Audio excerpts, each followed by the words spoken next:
A few moments later. 2 hours later. 2,000 years later.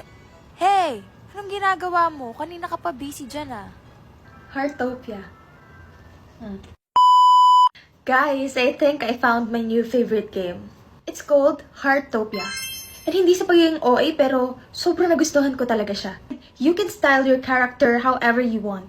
Iba't ibang vibes, hair, outfits.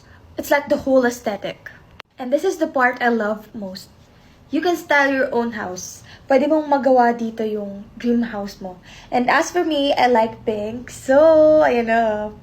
Look at my house, guys. Sobrang ganda! Plus, did you know na may collab sila with Little Pony? Ang cute-cute talaga. Tignan niyo na lang. All you need to do is light up mo lang everyday yung puzzle pieces. Complete all 7. Tapos may Spike Pet costume ka na. Plus, meron ka pang exhibition passes. Sa Tree of Harmony, mag-sense ka, resonate with friends, water the tree, then collect Harmony gems. Tapos gamit yung outfits, pwede ka mag-pull ng Rainbow Power outfits.